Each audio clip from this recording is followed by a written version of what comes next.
ಹೆಂಗೆ ಡೈಜೆಸ್ಟ್ ಮಾಡ್ಕೊಳ್ತೀರೋ ಮಾಡ್ಕೊಳ್ಳಿ. ಮುಂದೆ ಬಂದಿರು ನನ್ನ ಹತ್ರ ಪಾಪ ಅವ್ರ ಅನೇಕ ನೋವುಗಳೆಲ್ಲ ಹೇಳ್ಕೊಂಡ್ರು.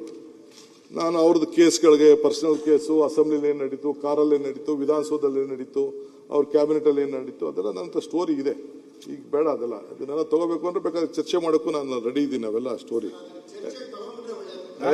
ನೋಡ ನಿನ್ಗೆ ಆಗಲ್ಲ ಕಣಯ್ಯ. ಏನೇನು ಹೇಳಿದ್ದಾರೆ ಆದಷ್ಟು ಬಹಿರಂಗ ಪಡಿಸಿದ್ರೆ ಬಹಳ ಒಳ್ಳೇದು. ಕಾರ್ಡ್ ಇರ್ಬೋದು. ಆಯ್ತಪ್ಪ ಕೂತ್ಕೊಳ್ಳಿ ಅವರೇ, ಹೇಳಪ್ಪ ಅಣ್ಣ ಮುಂದತ್ತಣ್ಣ ಆಗಲ್ಲ ಅಂತ ಹೇಳಿದ್ರಲ್ಲ. ನೀವೇನ್ ಎದ್ದೇಳ್ತಿದ್ದೀರಿ? ಯಾವ್ದಕ್ಕೆ ಕೇಳ್ತೀನಿ ಅಂದ್ರೆ ಒಂದ್ ನಿಮಿಷ ಕೂತ್ಕೊಳ್ರಿ. ಉತ್ತರ ಕೊಡ್ಲಿ ಅವರೇ. ಅಶೋಕ್ ಅಣ್ಣಂಗೆ ಏಡ್ಸ್ ಚುಚ್ಚಕ್ಕೆ ಹೋದವ್ ನಾನಲ್ಲ. ಏಡ್ಸ್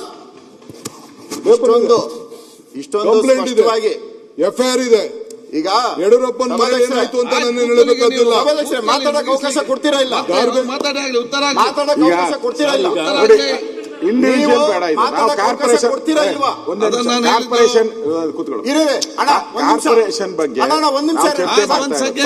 ಇಂಡಿವಿಜುವಲ್ ಆಗಿ ಬೇಡ. ಇಂಡಿವಿಜುವಲ್ ಅಂದ್ರೆ ನೀವು ನಿಮ್ದು ಅವ್ರದ್ದು ಏನೈತೆ ನಮ್ಗೆ ಗೊತ್ತಿಲ್ಲ. ಏನೇನ ಮಾತಾಡ್ಕೊಳ್ಳಿ.